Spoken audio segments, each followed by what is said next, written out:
You are getting ready to listen to the voice of Dr. Rhadi Ferguson, 2004 Olympian, four-time national judo champion, Brazilian Jiu-Jitsu black belt, author, speaker, and coach. Hey, what's going on, man? This is Dr. Rhadi Ferguson, and welcome to another edition of Coffee with Rhadi. I'm kind of moving around this morning while I'm talking to you. As a matter of fact, I'm getting ready to make a fresh cup of coffee right now. I had some opportunities to speak with a lot of individuals who have been talking to me about the last video that I dropped, when they let me know that, well, you know, the ecological approach is different than the inquiry-based approach, and okay. You're correct. You know, on the inquiry-based learning model, the inquiry-based learning model is actually the overarching umbrella, and a lot of approaches fall under that. The eco approach is one of them. The Montessori method is another one of them. There are various approaches. This eco shit, if you will, is new, and I don't say shit as in disrespectful of the approach, because I agree with the approach. I just don't think that the approach is the only approach that is necessary. I've spoken at length on interviews. I've spoken to people. I've spoken on YouTube videos, on podcasts, that a hybrid type of model is necessary, or the use of different methodologies and the modalities within those methodologies to provide your student with the best students with the best method of instruction so that they can learn. I mean, every learner is different, but you really need to choose a overarching theoretical framework and then teach from that. But today, I really would like to talk about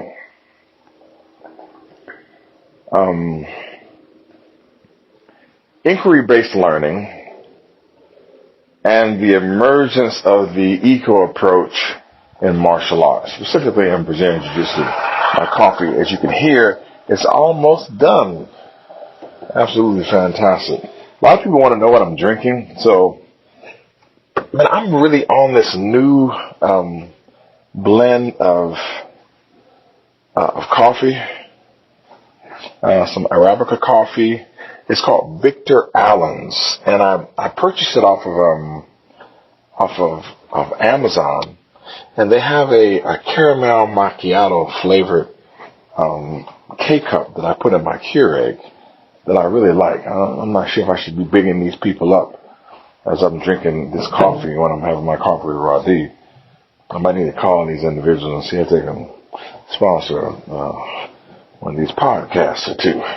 But as I progress and digress, we're going to go over inquiry-based learning and the emergence of the ecological approach in martial arts. So, in the world of education and skill development, inquiry-based learning, also known as IBL, has been a foundational concept for decades. All right?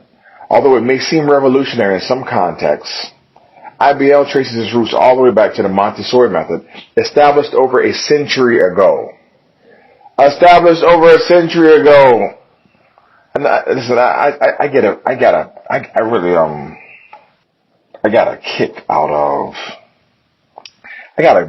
huge kick out of those individuals who said I didn't know anything about the ecological approach.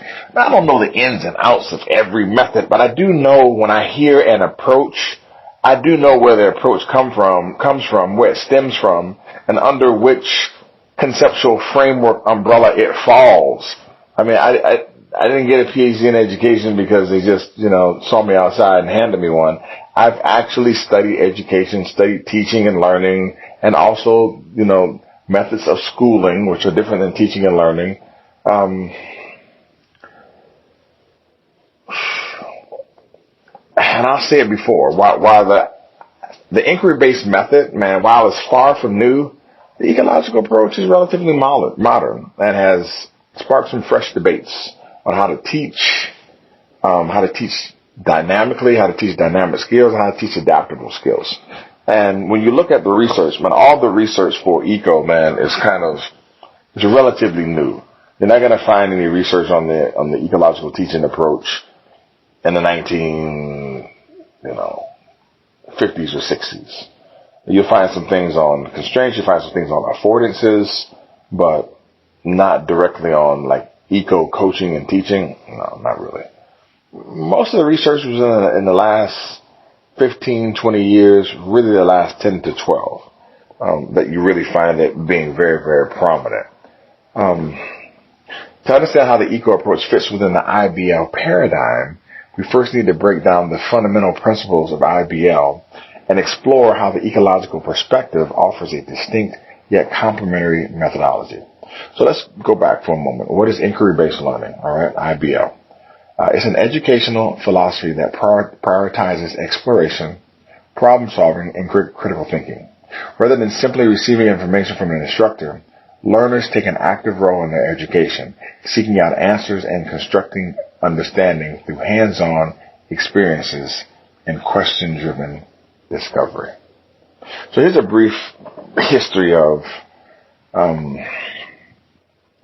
Montessori and the foundation of IBL, okay?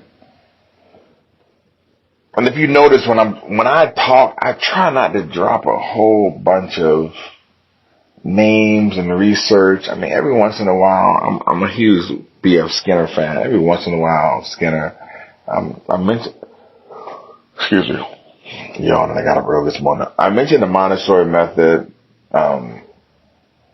because, the Montessori method was named after the person Montessori. So, but I'm not name dropping as much because I just want you guys to get an understanding. And then if you really want to go and look up the research, you can do some of those things on your own. But I want to give you just a quality understanding so that when you leave away from these coffee or Rhadi's, and I hope you're sitting down having a cup of coffee or some tea or chilling like the way that I am in the morning, where you could just kind of get the information, think on it, and allow it to marinate a little bit and then allow it to progress you forward so you can grow. But here's a brief history on the Montessori and the foundation of IBL. The Montessori method, developed by Maria Montessori in the early 20th century, was one of the first formal applications of IBL. All right. Montessori's approach centered around child-led exploration and the idea that learners develop deeper understanding through interaction with the environment. I know my eco people they think the stuff that they're doing is new. This ain't no new shit. Okay? What you call it and how you apply it might be new, but the overarching principles just aren't new. So,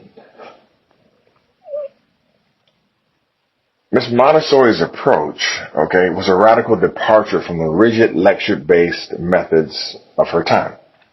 Since then, IBL has found applications in various educational settings from STEM classrooms to language learning and martial arts learning.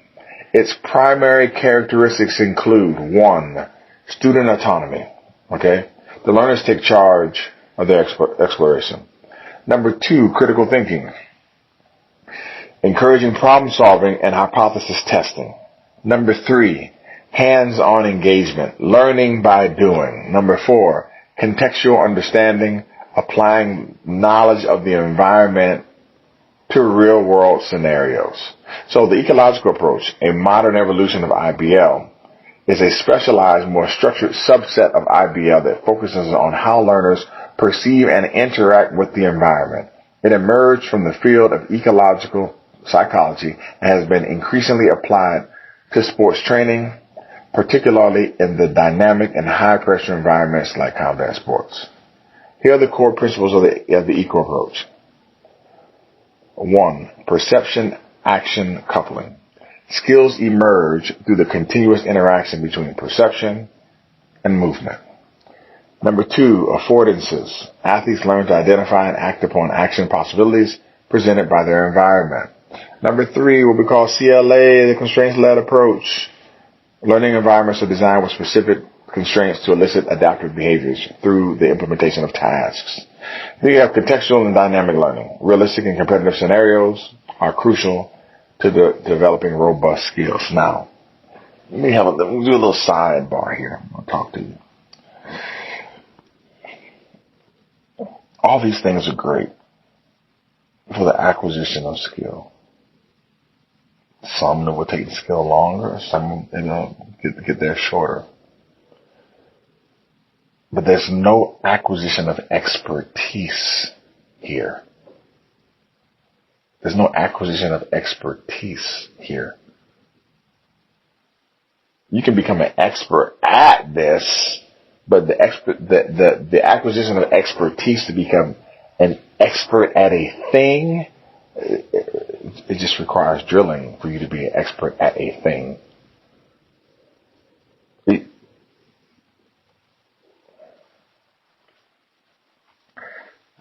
That's all I got for you. And you can disagree as much as you like. I think when you couple the two approaches, I think you find that you get the best thing for your learner. But let me go back to my discussion. So how does the eco approach fit within the IBL model? All right. While the eco approach is new in its application, it's fundamentally grounded in the IBL, in the inquiry-based learning philosophy. Here's how it fits. Okay. When it comes to the core principle of each of them, inquiry-based learning is about exploration and problem solving. The eco approach explores and solves problems by adapting to dynamic environmental interactions. Now, the things of the environment, these are called, and the things that impact the individual are called, or the environment in and of itself are called environmental fabricators. Okay? If you want an example of this, and I do this in the dojo, so I'll pipe in crowd noise through the speakers while the athletes come bow on the mat and get ready for a competition style match. I'll put on a suit and some slacks and serve as a referee, and we'll try to create the environment as close to competition as possible and create the interactions that are similar. Put a coach in a chair, have crowd noise, also have people serve as the crowd like they're spectators, have the coaches coach under hard IGF rules, so it's a CLA approach for the coaches too, but they can only coach during the mate calls. This is in terms of judo. But these are some of the things that you do when you're trying to implement a hard eco approach. But for me, it's no. Do I do hardcore eco? No, I didn't do a deep dive in eco. I use an IBL approach and I use CLA all the time, and it has pieces, portions, and aspects of the eco approach because the eco approach falls under that umbrella. The next aspect that's very similar, when it talks about how the eco approach fits with an IBL, is you have what's called learner autonomy. In the IBL approach, learner autonomy is high. In the eco approach, learner autonomy is also high, but it's guided by task context or what we call real world context. The other aspect is interaction with the environment. In the IBL system, the interaction with the environment is kind of indirect. The person explores concepts or ideas. In the ecological approach, the interaction with the environment is direct. You respond to dynamic, real-time stimuli. The other aspect, the skill acquisition focus. The acquisition of skill in the inquiry-based model, developing critical thinking and problem solving is paramount. In the ecological approach, building adaptability and responsiveness through perception is paramount. both are going to make you a better problem solver. Next aspect, structured variability. In the inquiry-based learning model, it's very minimal, or it's somewhat guided by the instructor. In the eco approach, it's designed through intentional manipulation of constraints. So even the structured variability is designed by the student because the learner autonomy is very, very high. The last aspect that we're going to cover is application. So the application on the IBL model is broad. Okay? It's through academics, general skill learning, and the application of the eco approach is specific to dynamic and chaotic environments. Specifically, it's really, really good for combat sports. All right? But despite the differences, both IBL and the eco approach share key educational philosophies. 1, a learner-centered approach. 2, active engagement, meaning the learners are not passive recipients but are actively involved in the learning process. 3, they're exploratory in nature. Both methods encourage discovering solutions rather than simply being given the solutions or following instructions. And number 4, adaptation and problem solving. Both emphasize the importance of thinking critically. Now, what sets the eco approach apart? While both methods share a commitment to exploration and adaptability, the ecological approach is distinct in its focus on how learners interact with their environment in real time. In practice, this means contextual realism. Training environments are designed to mimic real-world conditions as closely as possible. 2, direct interaction. Instead of practicing isolated skills, athletes develop integrated responses that are applicable in dynamic, unpredictable settings. And number 3, representative learning design, also known as RLD. These are drills and exercises which are crafted to be as realistic and context-specific as possible, ensuring that skills are directly transferable to competition or real-world scenarios. The newness of the ecological approach. While the IBL philosophy itself has existed for over a century, the ecological approach as applied to combat sports and athletic training is relatively new. Its rise is closely tied to the recognition that traditional direct instruction methods fall short when preparing athletes for dynamic, chaotic environments. Listen, I'm going to say it again, okay? The eco approach has come to the forefront after it has been shown that there are portions of direct instruction which fall short when preparing athletes for environments that are dynamic and chaotic. This is why I don't use just one approach. Every approach has its holes and gaps. But judo has gone through this evolution already, transitioning from classical forms to more adaptive sports-based training methods.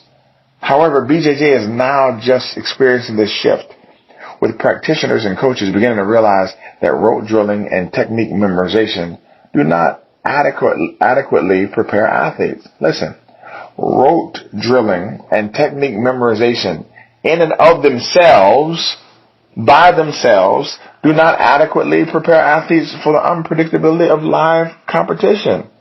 They don't. This is why you don't just rote drill and memorize technique. You have randori or sparring and then constraints-led sparring. You know, there's a reason why these things are done in judo the way that they're done. We've gone through this iterative process. So what are some practical applications for judo and BJJ? Well, a good example would be grip fighting. The IBL approach would experiment with different grips and break techniques without a fixed sequence, okay? The eco approach, you practice grip fighting in a live dynamic scenario where opponents vary their resistance and movements, forcing constant adaptation.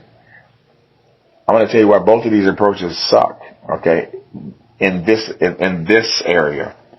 That you're not going to become a good grip fighter like that.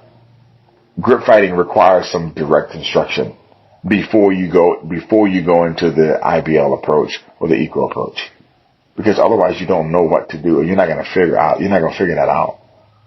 Not unless you're in there with another grip fighter and you can siphon off of somebody who's learned from the direct instruction method. So the second example, guard passing. The IBL approach would be experiment with different passes and discover which ones work best. The eco approach would be engage in positional sparring where the opponent actively resists and adapts, simulating real competition dynamics.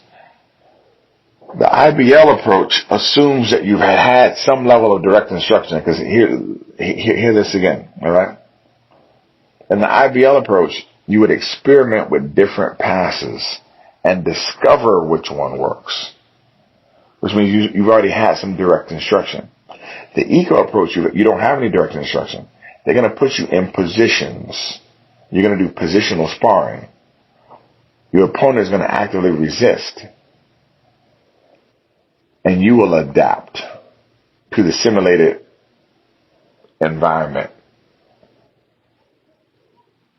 and simulated movement dynamics. I say simulated because the position is simulated. The position has been chosen for you. There is a level of randomness in there, but it's finite. It's not infinite. That's another discussion for another day. So the eco approach, in my opinion, is best understood as a modern, practical application of inquiry-based learning within a specific context like combat sports. While the IBF philosophy has been around for over a century, the eco model's emphasis on real-world and dynamic adaptability makes it particularly suited for fields that demand perceptual motor skills and rapid decision-making. As BJJ continues to evolve and embrace new training methodologies and modalities, it is essential to recognize that IBL principles are not new. These things are not new. What is new is the way that the eco approach systematically applies these principles to enhance real-world performance. By blending the exploratory essence of IBL with the dynamic realism of the ecological model, practitioners can develop athletes who are not technically at a disadvantage, but they're also not experts. All right? They are people who have developed and have acquired some skills, some adaptive skills, some responsive skills, and some resilient skills by training in semi and quasi chaotic environments. I'll say it again. It's very difficult to acquire expertise with the ecological approach. You can acquire a great and high level of skill. 100%. That's all I got for you today. I might stay on this topic for a little while as we're just teaching a little bit. But I just want to let you know that I love you, but God loves you best.